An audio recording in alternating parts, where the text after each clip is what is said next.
welcome, welcome. Hope you can hear me. We're currently waiting for Xavier to get here. So in the meantime, just chill out for now, I guess.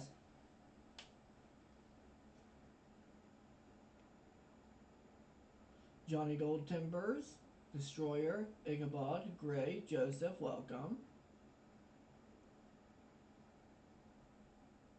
Great, trust me, a lot of people don't have chill.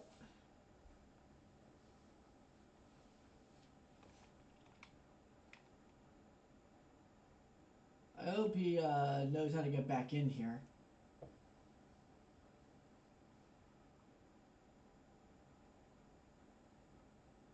Also, yes, I am. I literally the moment I joined, I actually started recording. So I actually am finally recording, thanks to Sir Gold Timbers over there, with assisting me getting that set up.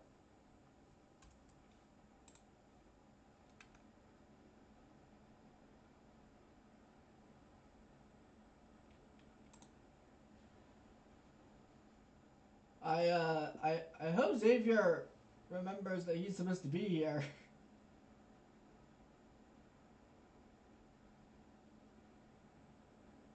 Uh,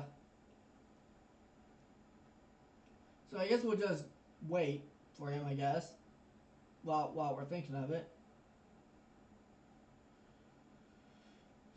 Do, do, do, do, do. Let's see.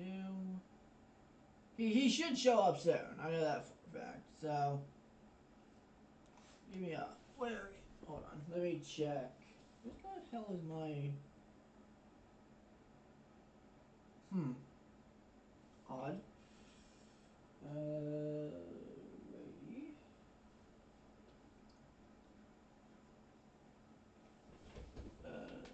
Where did I fall? Oh, yeah, there it is. Alright. Ah, there he is.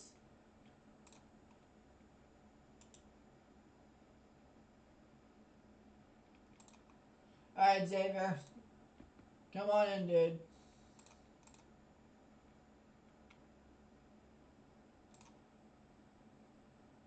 Send you a invite to speak.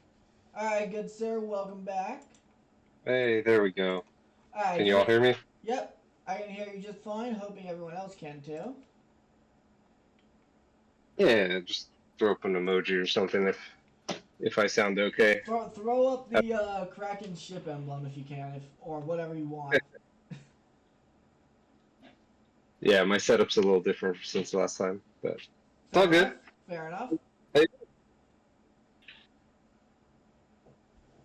Alright, let's just keep waiting a little bit for everyone else to join if they want to.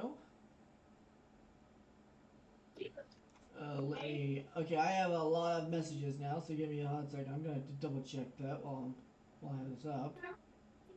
I have about 7 different pings. Well, I will try to remember what I can. well, don't worry. I have a small list of questions, and honestly, this is probably gonna be a little more of a broader one, to be fair, because Sure. this is because again, you're the only person that I know of in any of the world. Also, no, I'm not letting Kendall. Kendall, you can type. You're not coming in here. All right. Nice try though. Well, the good news is I just spent some time at Disneyland this weekend. Oh So hell I had a yeah! little rush of nostalgia on Saturday coming back going like, "Oh, I remember that and I remember this." And yeah, it was kind of cool. It was cool to be back there. Um, I was kind of bummed because half the day Pirates of the Caribbean was down. So I was like, oh man, I'm not gonna get to ride this ride. But luckily they got it running. I waited for the crowds to die down. It was like almost it looked like about an hour and a half, hour 50-minute wait, which I was like, I refuse. I know Pirates has a high capacity. They'll go through this line pretty quickly, and sure enough, I got on in about 25 minutes later in the evening, and it was cool because a fun story is we did one of those get connected spots for Disney XD, and I was featured on that. But there's this kind of like hard rule of no filming at Disneyland, particularly when the park is open and there's like crowds. It breaks the immersiveness and the imagination of it all.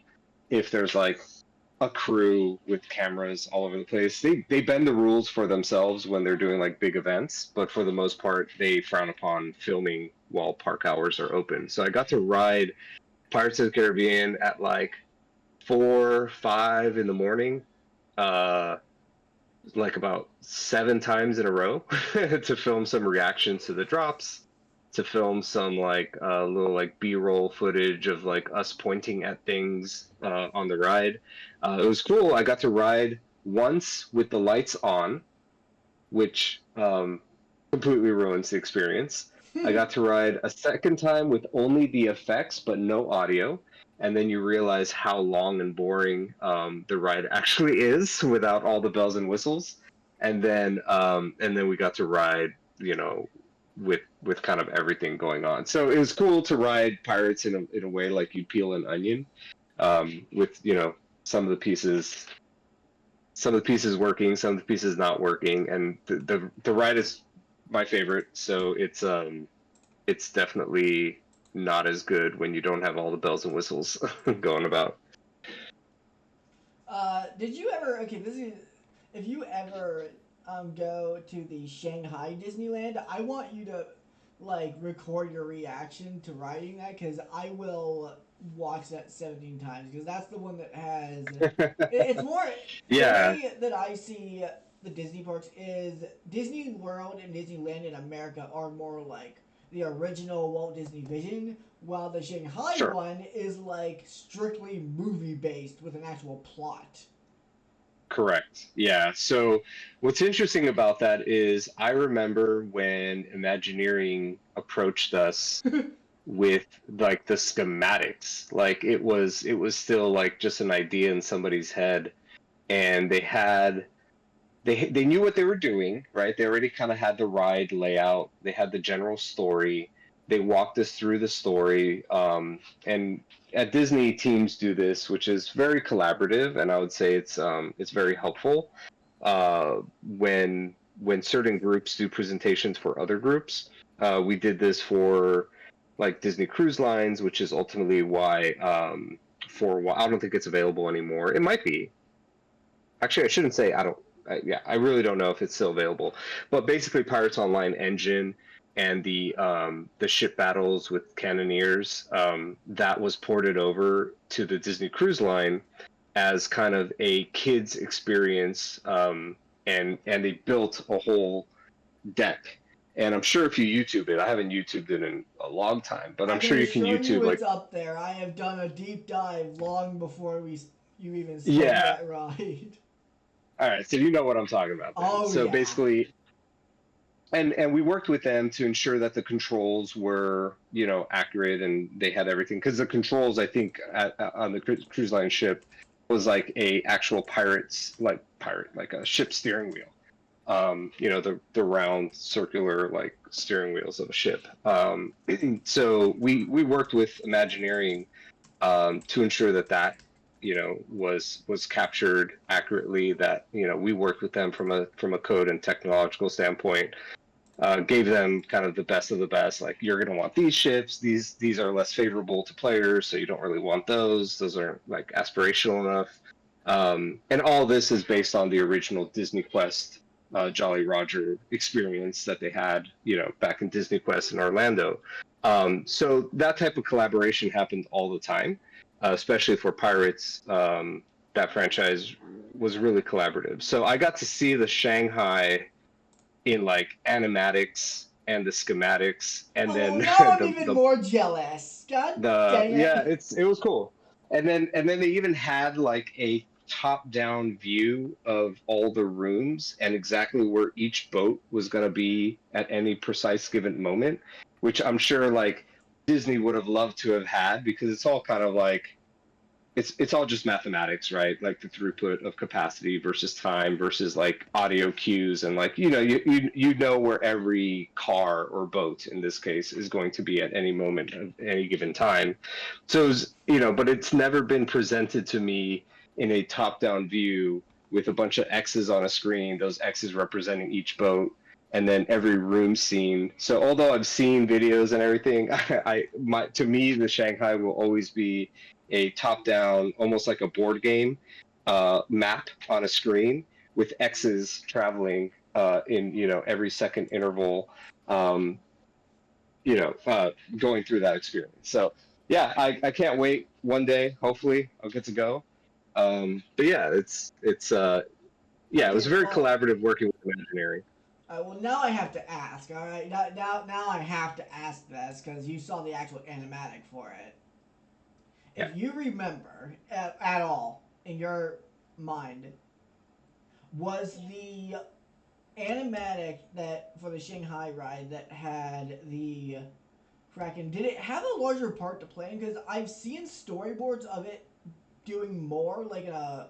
I think there was a part where like there was like a maelstrom of some kind, or it was like attacking ships when the player, like the people went up to see like the ship battle going on and everything. I feel like I've seen concept art of that, but I've never seen any actual like. Oh well, obviously haven't seen any test footage. Trust me, if I had any of that, you would have seen it by now. I don't know, actually. I can't recall seeing that in particular, but Hmm. you know, the fun part about Disney is no experience ever really stays the same for too long. So I wouldn't put it past them that they can update it at any point in the future. Um, I would actually expect that. That's kind of like the secret sauce is I always keep things fresh. And if they added that later, I wouldn't be surprised. But to my knowledge, I've never seen it, so I don't know.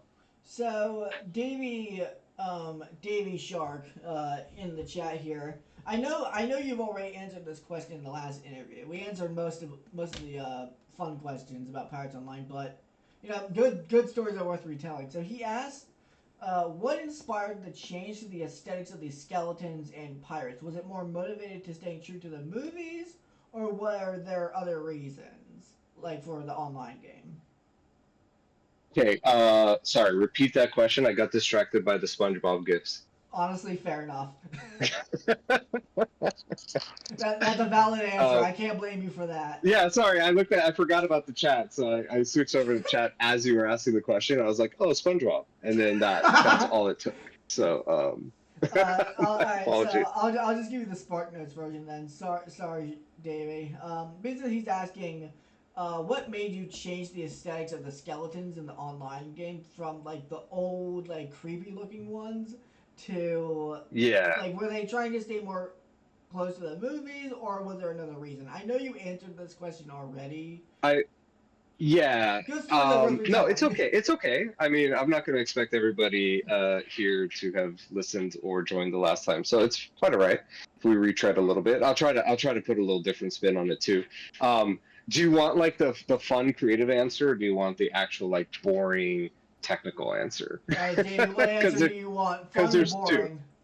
I'll give you a little bit of both, right? I think from a creative standpoint, there is this desire to want to hit all targets, but I think Pirates Online um, straddle the line between film. Actually, it's more like a triangle, right? Which is like in one quadrant you have the film stuff. In the top quadrant, you have the game because the game needs to own its own look and feel, right? If you're not going to go for exact movie representation, there's going to have to be a blend, especially if you're introducing new characters.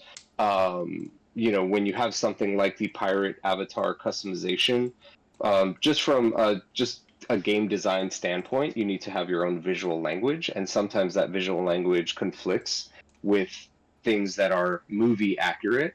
And then on the other side, you have technical limitations. So that's probably the most like creative answer I could give you, which is you're always looking to straddle this balance between these three quadrants.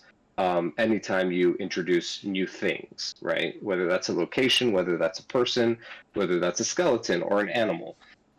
Now, when the game launched, it wasn't the most performant game. You know, optimizations are not the thing that you want to start off doing, especially back then when you're kind of on a tight deadline and you're trying to, hit a movie window, which ultimately we missed. And then you're trying to hit a second movie window, which is like, how often do you get a chance to hit a second movie window? So, with those types of constraints, development constraints, personnel, resources, headcount, along with timelines, optimization is not necessarily your first and foremost train of thought. As the game matured, and I would say a couple years in, we started to get feedback from players. We started to really hone in on what a typical average Disney gamer at the time, what type of rig they would have at home. And unfortunately, it was way below what our initial estimates were. You try to target the highest bar and provide the best experience, but then we really quickly realized that a typical Disney like player at the time had a hand me down of a hand me down type of setup at home. His mom's So computer. basically, like mom's computer from Walmart type of thing. Which, you know what? I'm sure they sell good stuff, but our players were younger at the time, and I'm sure there might be a few people in the room going like, "Yep, I understand. I got sister's old computer around that time frame." So it unfortunately had to force us to rethink how we rig, how we model, how we animate, how we render, how we refactor engine code, and unfortunately, some of that also means that we had to either uh, remove complexity from models, how we handle alphas, how we handle everything basically. So yeah, so I would say that unfortunately, as much as we want to get to the realism of things, there are certain technical constraints amongst our players that forced us to you know not hit the quality bar that we necessarily were intending to aim for. But unfortunately, we had to make this game for the masses. And that's, the decision ultimately becomes a business decision at that point, and less of a creative one. Alright, so Johnny Goldtimber, Sam Goldkid, don't worry, we're gonna get to your question here in a second, but Johnny actually just sent me a really, really good one. And I believe you also answered this too, but he basically says, what was planned as the next story quest after Raven's Cove, and why was the Ship of the Line never released to players outside of other NPCs and the Pocket Test server? And he's also just asking like if there are any other future treasure maps that were never added, and why was the Queen Anne's Revenge being added to the game much later on for with the Sword of Trident and all that. I think when it comes to ships, it was complicated. It wasn't the easiest code to extend and add to. So every time we'd add a new ship, it was very problematic, which is why I think explains some of those delays as to why ships came on a little later. We tried to do our best when we introduced the infamy system to do a rehaul of all of that. Honestly, when it comes to pirates, most of what was released is everything that we had. Sure, there's concepts of storylines, concepts of different islands, many of which have been, thoroughly archived by all of you. Um, and I would say that that's kind of the end all of what we had in store. But not a lot of it was at a point where it's like, oh, we could have released that if we wanted to. Like we didn't have the resources to be that far ahead from a development standpoint. I will say the one thing that we were kind of ahead of, but never released. And you guys may have found evidence of this online already. But we were going to introduce ship customization. So you'd be able to change your masthead. You'd be able to decorate and customize the back of your ship. That is actually To have a like so the figureheads are actually now in this game actually now. They actually added that right. with Bilgewater. Correct. And we were going to have different cannons too. So you'd be able to level up a particular class of cannon.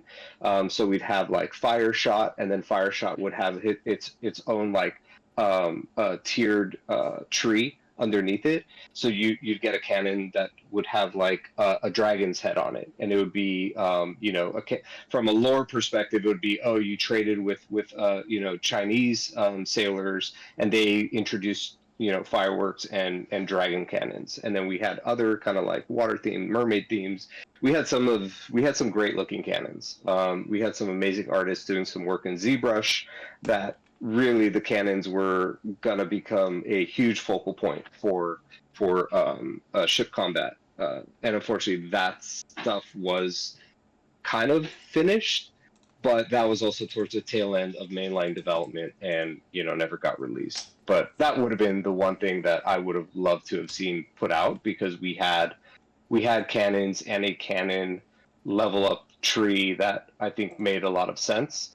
It wouldn't have made sense to release it without the ship customization stuff, which unfortunately was lagging. And then by then, decisions have been made at the upper levels that said, we're gonna halt any kind of like major feature work, and move those resources off of pirates to other things. And that's kind of where things stopped. Um, I saw a question that like, oh, how does someone get on the pirates team? I mean, it wasn't something that I necessarily sought out. I had been working on pirates from the beginning, and I kind of cut my teeth on Toontown Online. And considering it was basically the same like engine language, and a lot of the people were working on both projects, it kind of made sense to also extend me to work on pirates at the time as well. So yeah, I would say that people volunteered to work on pirates and Toontown because the properties were super cool and the games were awesome. But outside of that, it wasn't something that I necessarily raised my hand for. It was just I kind of fell into it. So let's see here. So Jason Darkskull actually sent me a message saying, was there any intent for pirates to be able to influence the outcome of like the story events, or like basically they were asking if there were any like multiple choice answers. I think if I read that correctly. Here, you know what? I'll send the question in the chat for you. I feel like Sure, I'm like you writing like this awfully. branching. Is the question like about branching quest lines, like that type of thing? I think so. I sent it in the chat. I don't know how Yeah. to word this. Was there any intent for pirates to be able to influence the outcome of live GM story events as they appeared? Also, is there any public info on the story quests meant after the Black Pearl? Okay, yeah, so for the first part of that question, yes. I think what we were trying to do was allow player like agency and choice to factor into our community plans. Now, community was a little hamstrung because we couldn't really throw a lot of development resources behind those ideas. So they had to be lightweight enough that leveraged our existing systems, whatever they had at the time. Like that was your sandbox to play in. We couldn't make the sandbox bigger. We couldn't make the sandbox more complex. But I think part of what made Pirates fun, and part of what made being a GM for Xavier Henchman like super fun, was being able to interact with you guys directly in those events in character, but then also try to get your feedback. And trust me, we were capturing the logs the whole time during those events. So when people would show up and say, fix this, make this better, add this, why'd you guys do that? We always tried to, afterwards go through there and basically like word cloud it to say, okay, how many mentions of this particular feature were there? Does that mean we should go and develop that first? And there's plenty of instances where that's the case. Oh, and Johnny Goldtip is just in a photo of all those cannons you were talking about earlier. Yeah, so yeah, that's definitely some of them. Some of them may have even been uh, uh, were they added to the canon mini game? The one where it's like almost like a tower defense with the Yeah, waves of there shit are a that were coming lot of in. ammo types, like a sharp one and everything like that. Yeah, I think some of those made it into those games, and then we were holding back because we did want to do canon customization as well There's also eventually. like one with like keg barrels where they're like mines basically for the enemy ships to just drive into basically, if I recall. I feel like that feels like one of those. Yeah, yeah, I think Um, so. so okay, let's see what other Yeah, questions. so just to put a final nail on that last question is we tried our best, and absolutely we were listening, and we tried to you know that's why we were trying to wrap more narrative around also the beach invasions, right? Like the invasions of the towns. We always tried to position a larger story, around those because it was something that gave us the flexibility to do so, um, and try to keep them fun and engaging with players ultimately. And then I think we even tried to tie some rewards to things too, like hey, we repelled so many attacks, like the next weekend was like a double XP weekend or something. Like we did what we could with the pieces that we had at the time. All right, this is a question from me, but what if you can recall? What is okay? I know you've spoken to me about how just not fun the marketing team I guess was for this game and how they were apparently going behind your back a lot. I want to know if you like did you find out any of this afterwards or were you well aware that they were being morons? Oh, that's a great question, and I will say I enjoyed my time working with that team overall. Um, when I joined, it was rough because there was already a lot of like, I won't say commitments, but when you put something out there, you have to be very careful with what you put out there, right? Because it does ultimately come off as a commitment of sorts. I wouldn't necessarily say we had a team that understood that, and they were just trying to put out cool stuff. So I understand, like, listen, you got to sell the product, so put out the best of what you got. But if the best of what you got doesn't align with the direction of the game, then you're making some commitments that you can't live up to, and that's also can be a detriment as well.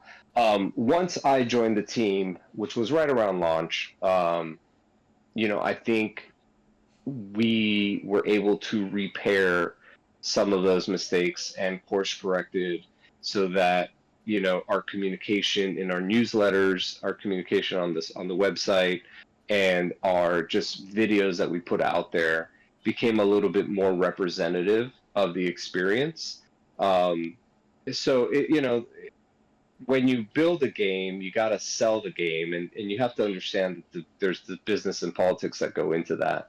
And at the time, I would say we were all very new. We really only had Toontown Online to really model off of, and that was a big success at the time.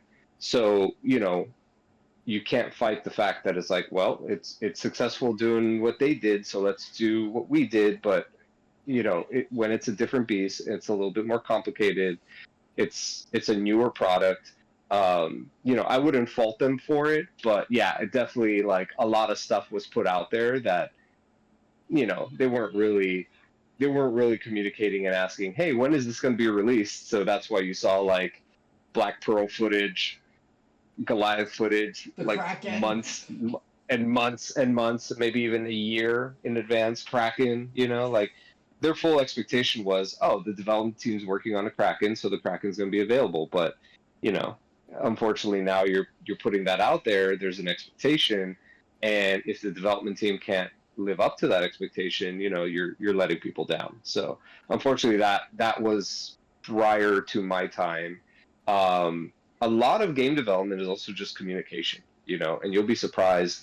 especially large organizations. And if anybody out there is of working age and working at a big corporation, you will understand how bad communication is in large environments like that. And Disney's no different. Like, as good and collaborative as we were, certain departments in certain areas were not as good, and still to this day probably are not as good. So you know, as a producer, you have to kind of be that glue between so many different teams and be able to ensure that the right information is being received by the right people at the right time. And unfortunately, I don't think that was necessarily happening very early on with kind of Pirates launch. Well, that explains I do believe it lot. got better. That explains a lot, honestly. Yeah, that's why like you'll show me or I'll see screenshots and promo stuff, and I'm like, yeah, that was what we intended. You're probably seeing it from me if it's on But Reddit it at this. wasn't reality, you know, and that's the unfortunate part. If it's on Reddit, it's probably me, honestly. Right, sure. Sam Longflint just asked if there were supposed to be, what was supposed to happen in Paco after Bilgewater was introduced, and he understands that there may not have been an entire story being built out like after that. I thought I thought Bilgewater was meant to be like the test server area, honestly. It's Trying to think here. You know what? trying to think what would have come after I that. may or may not have. If you want help, I have a map of Bilgewater. I think with me. Yeah, I have an HD map of Bilgewater. If you want to see that, here you go. Send it in the chat. Oh, I see. Let me look at this real quick.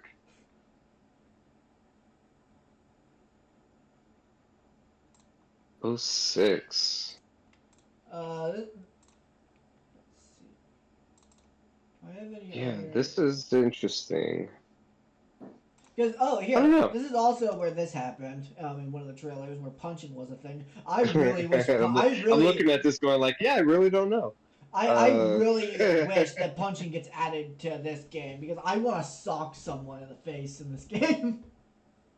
Yeah, I can I understand couldn't. why punching was actually taken out because I feel like that may have been almost too violent.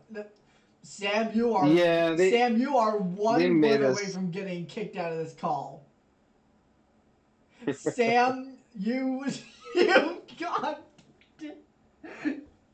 Ah! I know. Well, punching the cracker would be. Yeah. So okay. Yeah. See, fisticuffs, like all that stuff had to be removed. So you know what? I don't know.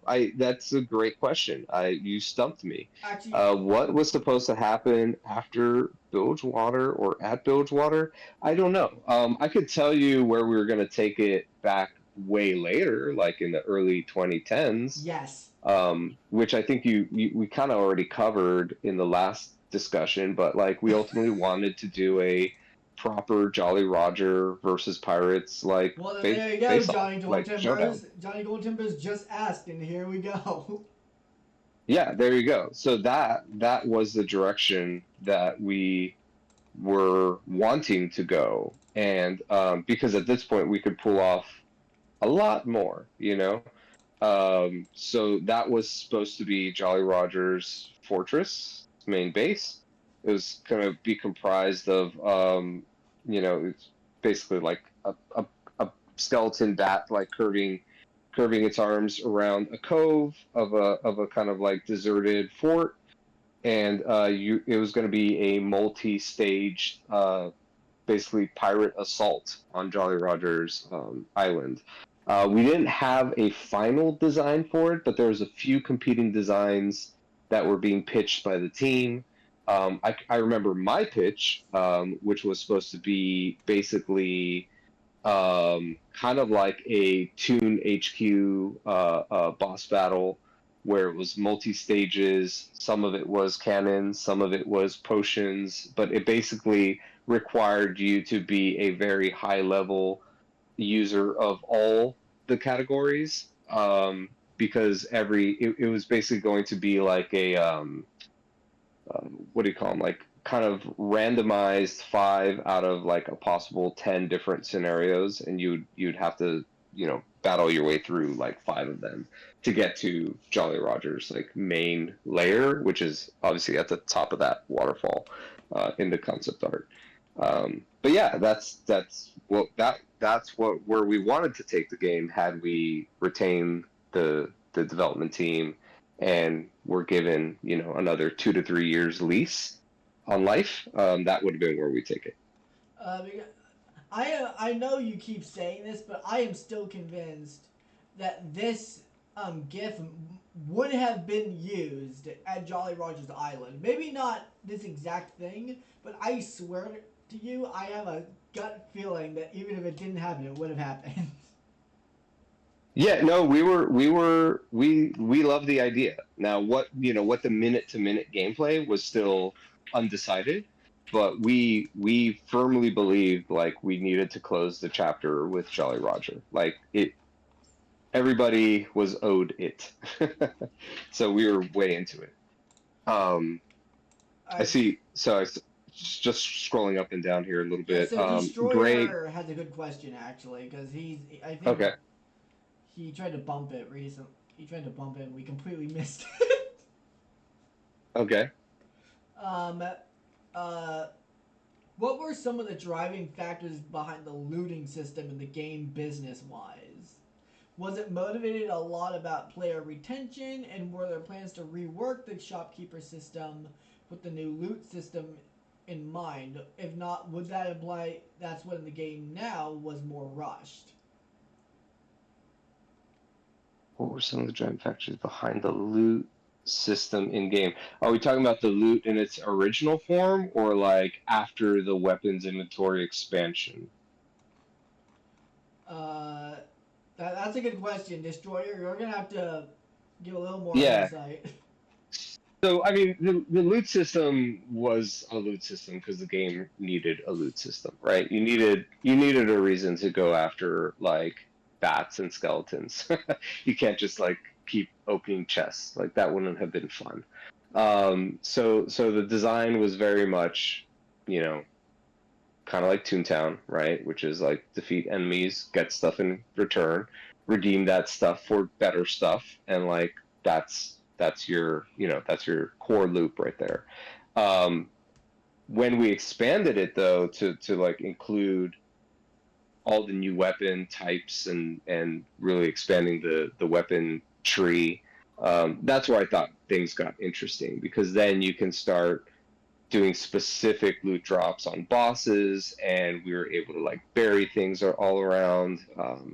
So yeah, so I mean, I don't know how to answer that question to be honest, because I felt like the loot system was just so core to the game that it was like I don't know if we thought about it like in any way outside of like you always need a core loop, and so for us the loot system was the core loop, So and Sam's then we built asking. on top of that. Sorry.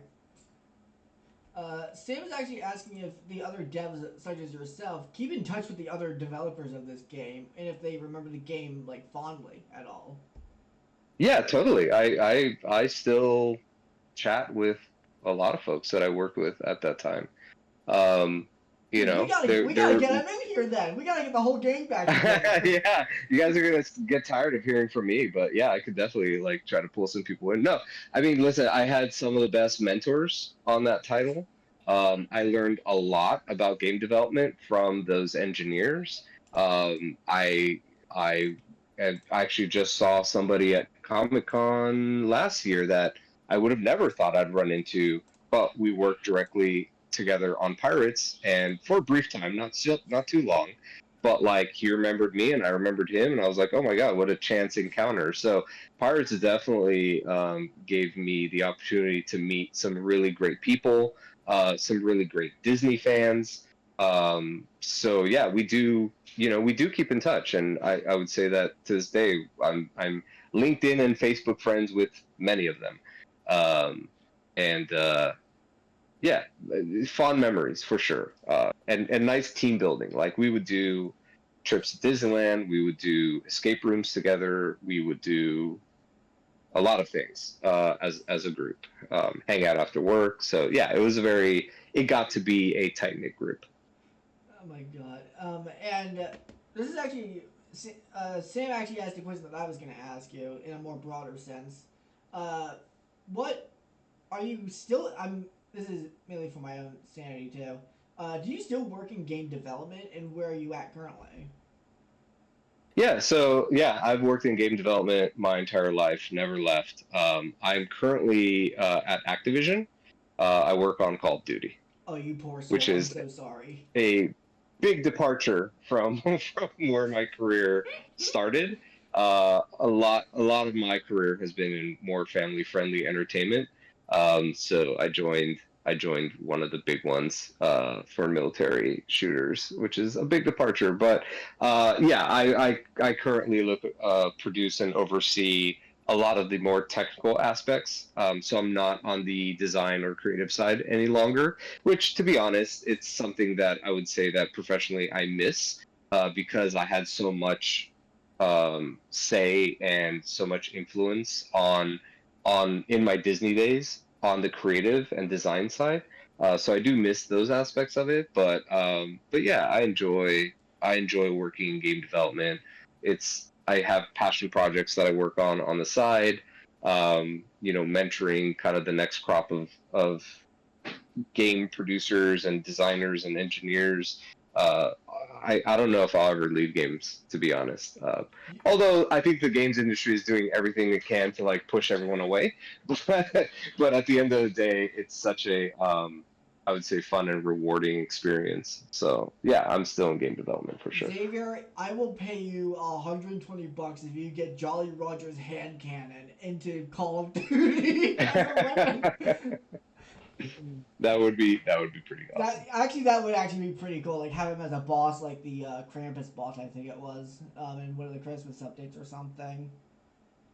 I Yeah, think that would be and a this really actually stupid this idea. actually that's actually a topic that's kind of like relevant to some of the other questions that I saw in the chat, which is just like when it comes to age rating, like it was so hard to do some of that like gunplay, like the whole like pirate code of like don't shoot other people.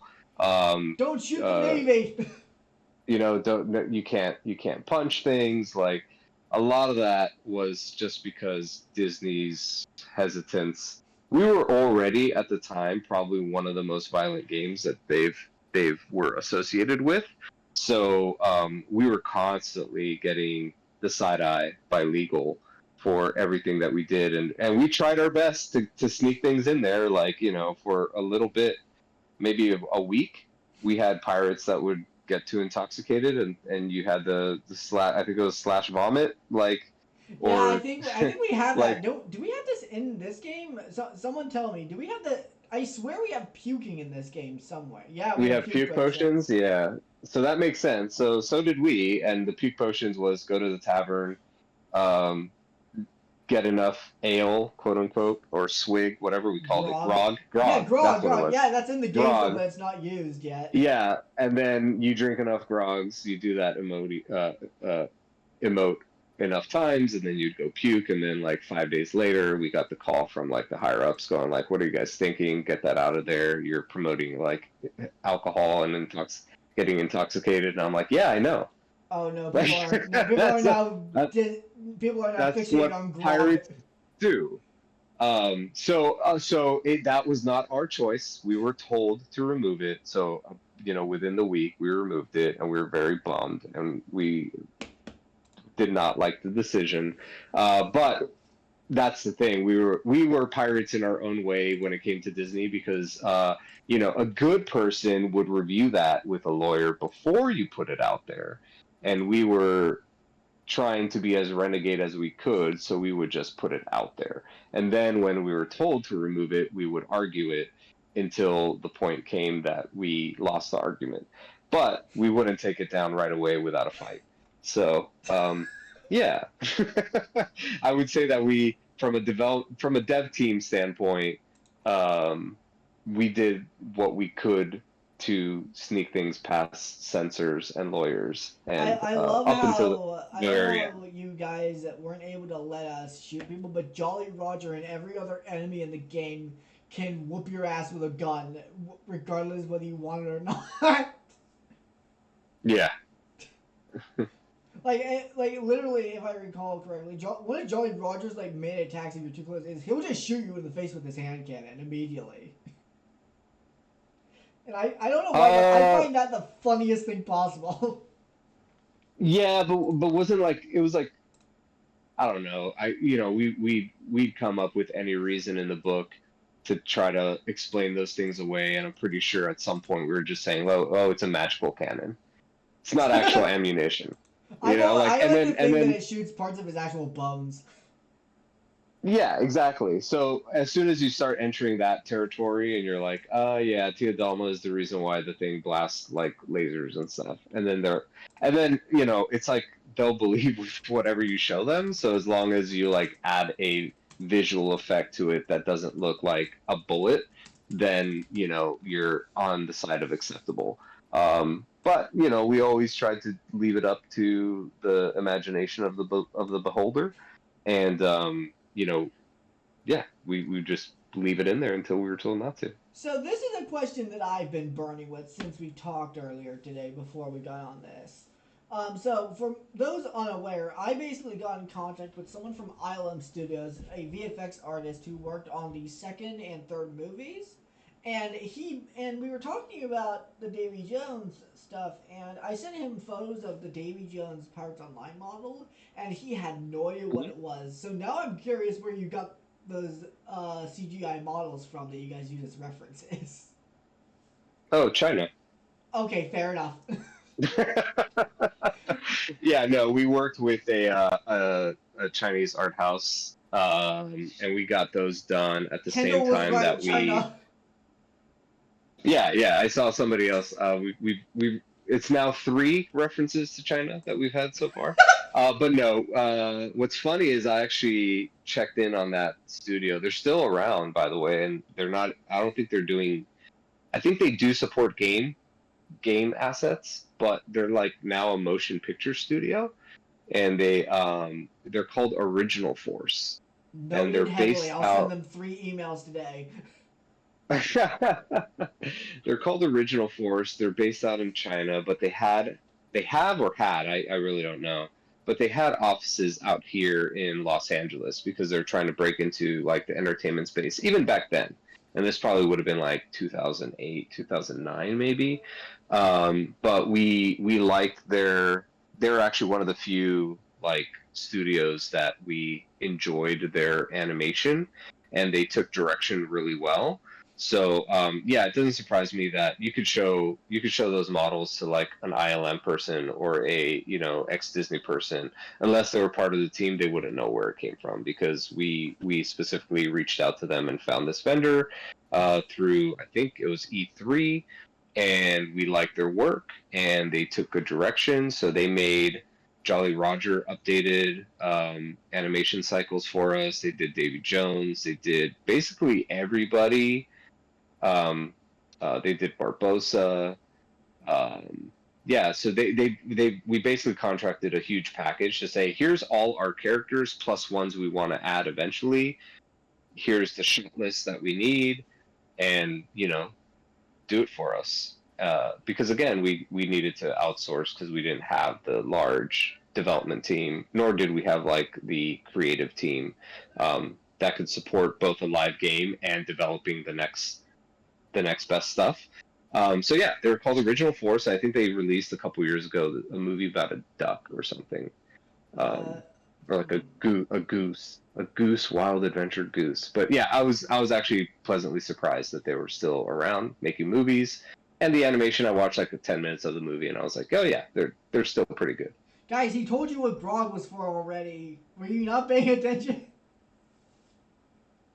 They're constantly stuck on Grog, and I don't blame them. I could use some right now. Too much grog. Yeah. You know what? I'm just gonna no Grog and Frog, Frog legs and Grog. There we go. Let's see. What other questions? Okay, since you mentioned it, this was actually part of one of my questions. So, were there any, if you can recall, were there any other alternate designs for Jolly Roger that are not ever seen, because I I I can assume that the main, like the one that we now have and everyone knows and loves, was not like the first concept of him made. Because I feel like there was one that I No, saw there's where a few. I remember there were some where the playing cards were like a more focal point. I used to have a binder and had these concepts like in laminated sheets in a if binder. I you have find no that binder, idea where that I will pay you $300 for that binder. Someone quick create a binder and collect 300 from this man. No, I have no No, idea. no, I I'll left all send that it to stuff you behind. myself. Uh, yeah, no, I mean, I could remember probably like three, four, five different types of concepts. Um, I'm sure you have most of them because at some point we had a dev section where we were posting these. The only one that I haven't seen in a long time is the one where the playing card was more of a focus point on his body somewhere. But yeah, I wouldn't say there was too many, but there were definitely some fun ones that, they're called like mood exploration. So you're really just trying to get the character's personality visualized, and then you can start, from there working backwards into, all right, what can we actually like render and draw in game and make it like usable. So yeah, I would say all the characters to a certain degree went through that type of exploration, except for obviously the likeness ones, which is like Gibbs, Sparrow, obviously. Those we worked with the talent themselves. Um, you'd be surprised how hard it was to get the Keira Knightley character, because I would say at one point we got her really good, but then Kiera's people didn't think so. And we're like, what are you talking about? This is what she looks like. And then I had the opposite effect where I worked on a Beauty and the Beast live action game, for the one with what's her name, Emma, the Hermione young lady. I forget what her real name is. Not Emma Roberts. That's Julia Roberts' daughter, right? Emma Watson. Emma Watson, thank you. See, chat knows. All right, so yeah, so we did Emma Watson as Belle, and then it ended up turning out looking like what's that girl from Twilight? The main lady from Twilight. I'm so bad with names. Um, uh, Kristen Stewart. Stewart. Yes, hey, there you go, Kristen Stewart. Yeah. So we started trying to do an Emma Watson, and then we nailed Kristen Stewart, which was like the weirdest because I wouldn't think that they look alike. But then when you do a 3D model of one and it ends up looking like the other, you just kind of like flabbergasted. And then when it gets approved, we're like, no, we can't approve this. It doesn't look like her. It looks like somebody totally different. So that's kind of what we ended up doing with Keira Knightley, where we thought we had nailed the initial one, and to this day, I will still say we got Keira Knightley a little wrong, but that was what her representation thought she should look like in our game, which Alright, which was weird to so, us.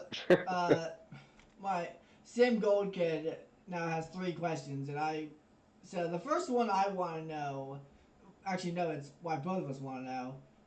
Why were you selling the poker set originally on eBay when we first met? Because I was surprised to find that being sold actually.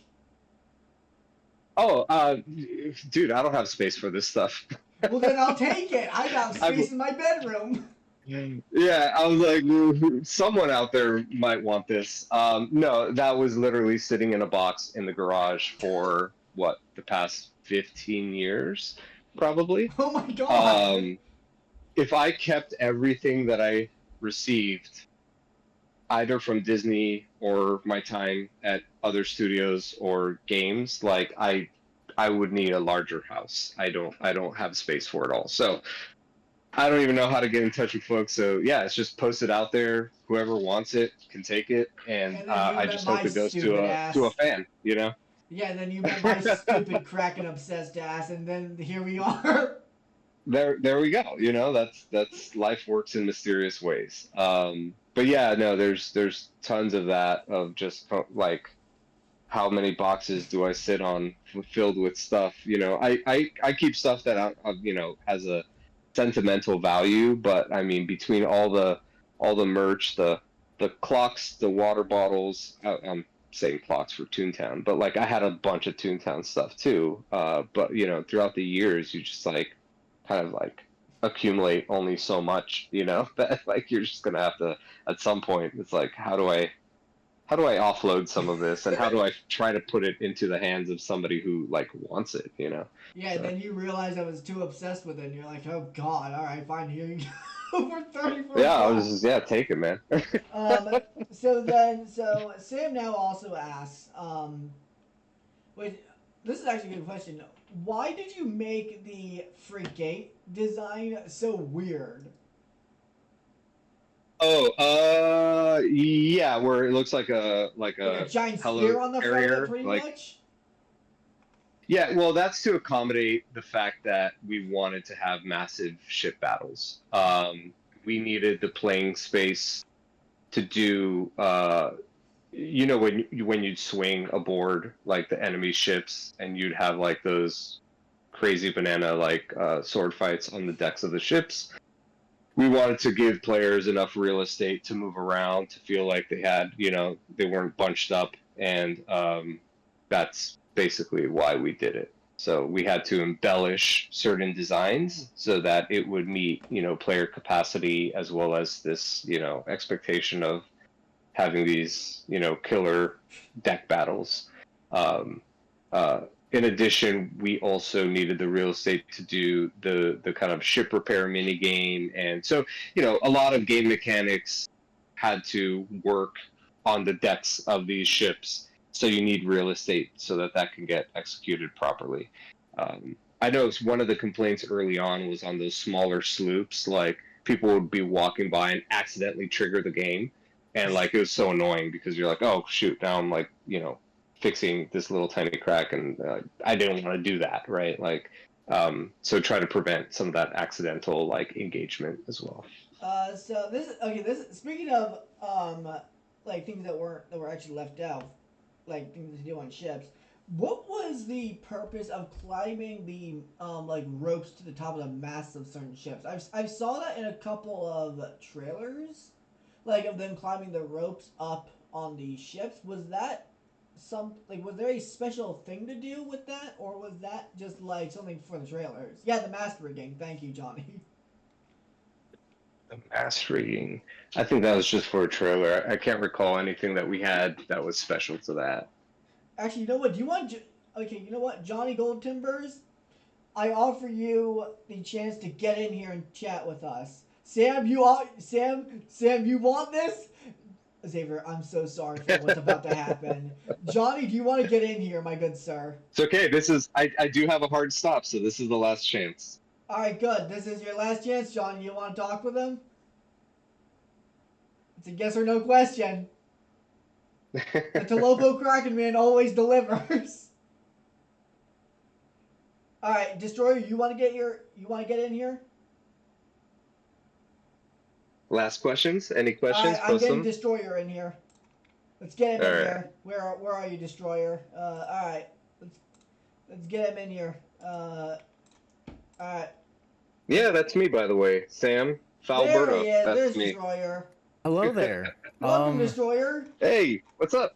Well, this is kind of crazy. I never expected to like be able to like communicate with like someone who's been like so inspiring to like all the things that I've been interested in with Pirates Online. Like a lot of the stuff that I like worked on as like a little kid, like just like drawing stuff was like inspired by this game. So it's That's a cool, really man. it's a really That's cool awesome opportunity to to be hear. I able to talk to appreciate you. that. Yeah, I appreciate that. That's I awesome, and guess that's honestly why we did it. To be honest, for the longest time, like I said earlier, most of my career has been on more family friendly, because at the end of the day, like I wanted to inspire the next wave of people. Like creatively entertain them, but also like entertain them at a different level where like you engage, because that's how I was too. Like when I played Mhm. Super Mario Brothers, I would get graph paper and like literally draw my own levels and play it in my mind. So I knew that there was always that aspect of it. So I'm super stoked to hear that from you. Would you say that you had like uh certain inspirations, like design wise, from like different games of the era? Like if Yeah. we're talking like 2005 or so, so you had like a lot of GameCube games coming out that around that time, PS2 games.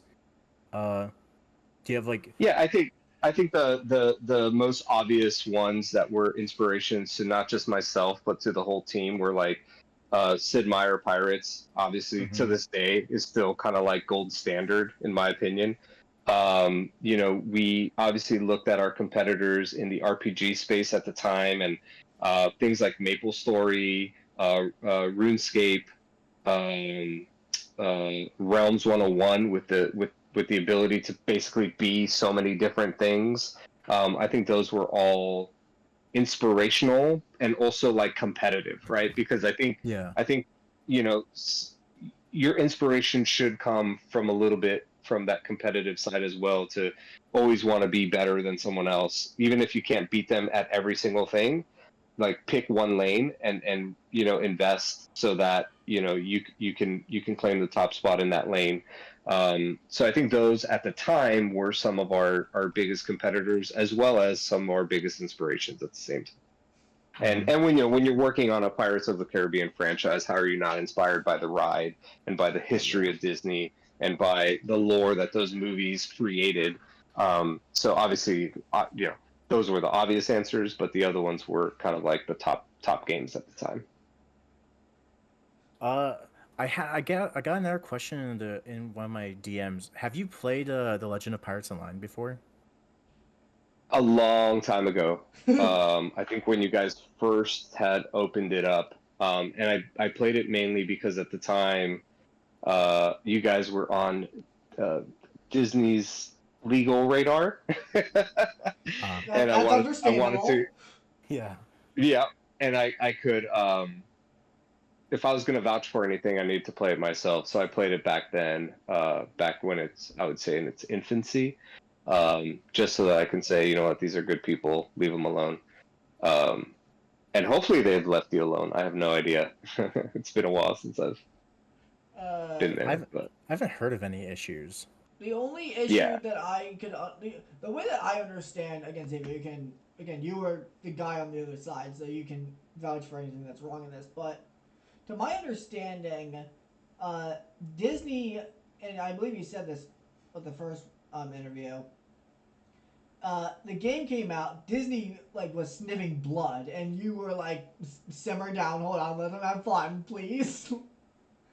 yeah, yeah. Basically, there's a two-person front that put up a defense on behalf of you guys, and hopefully they did not reach out or have bothered you since. So I'm hoping that they still remember that. But yeah, no, there Mhm. was a concerted effort to ensure that the fan base that continued, unless they were going to do another game using the same franchise, don't don't upset the people that have given you so much. I have And a that's just the theory of why the Kraken isn't out yet is because of the Sea of Thieves Pirates of the Caribbean thing that happened.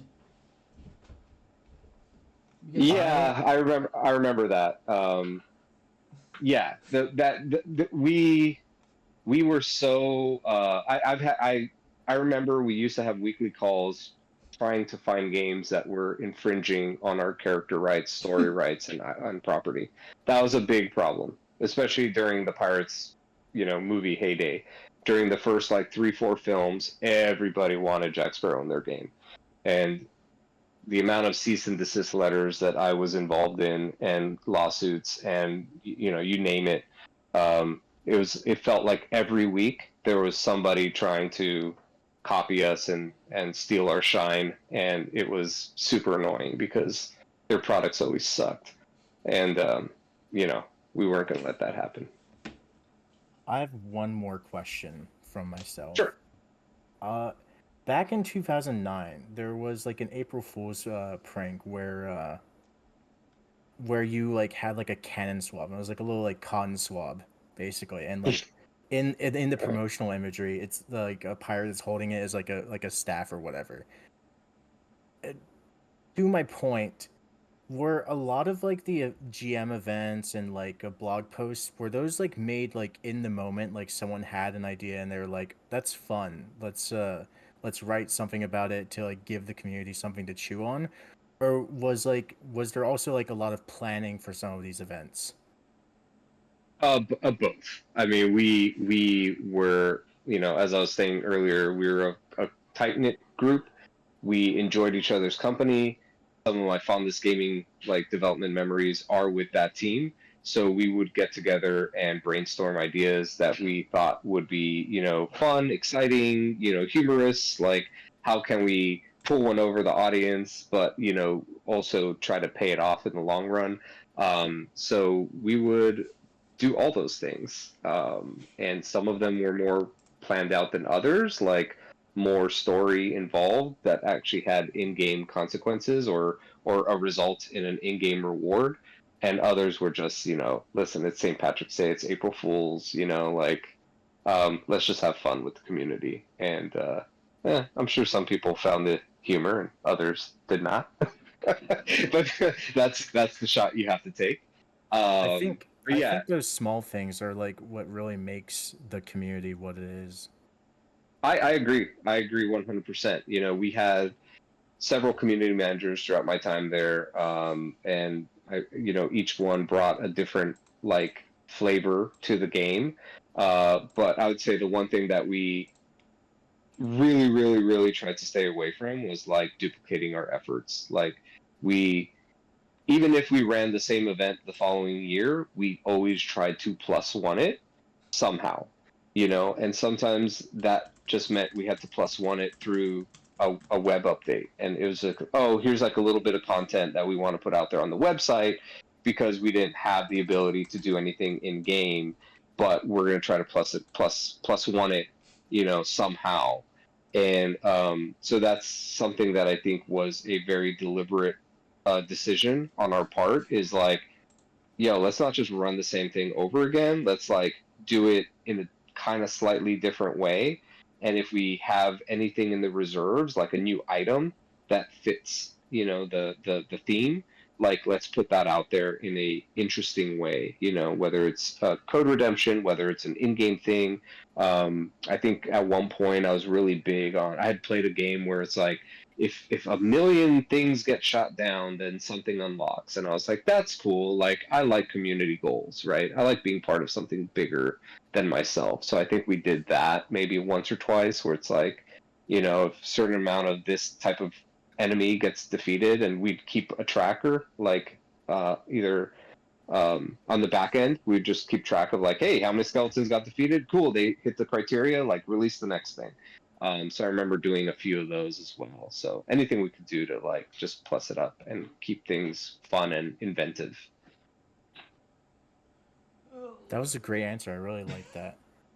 Uh, I'm going to leave the stage Cool. now. I'm going to leave it to Jeremiah to Good wrap sir, this up. Destroyer. You've Yeah, destroyed the I gotta competition. Every run. question I just had, realized. Destroyer. But it was really nice to be able to talk to you. I really enjoyed that. Yeah, man. Pleasure to meet all of you. I've enjoyed everything posted on the chat. Sorry I can't answer everything, but yeah. I tried my best to get everyone's questions to you as fast as humanly possible with my slow brain. I appreciate it. Yeah. I'm gonna I'll have to skim back, and if there's any that we missed, I'll try to post an answer to it as well. So if y'all want to keep the conversation moving, definitely can. But thank you so much for having me a second time. You're welcome. I do appreciate any. Expect to have another one in about 2 years. We'll see, man. The memories are gonna start fading even faster dude, now. I do beg of you, dude. This is the only wish I have of you. If you ever get the chance, I beg of you, if you ever get the chance, to reach out to the people you worked with on this game, so we can maybe get like 2 other guys in here, and maybe we can just yap about the game for like 2 hours. All right, let me put some feelers out there. I know some of the guys are very shy about being out there, but let me see who I can drum up, and yeah, we'll see what we can do, man. You're an amazing person, Xavier. I appreciate you being here, and may God have mercy on my soul, because I said this was gonna be a broad talk and we immediately went straight to Pirates Online. Of course. No, I appreciate all of you. I appreciate the support you guys gave the game, and even to this day, the support you're continuing to give.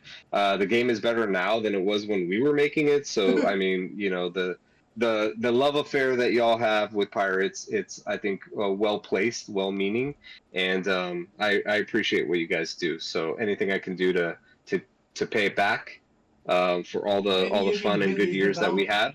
Maybe you can give the developers some insight then, because I ain't gonna lie, I feel like they're kind of starting to struggle a bit, dude. I'm not joking on that either. I Not a wish I was problem. kidding. Awesome. Well, all right. Thanks. I'm gonna head out. See ya, man. See Uh, ya. but appreciate you all. Get some good sleep. Yep. You too. See ya, man. Cheers, everybody. Alright.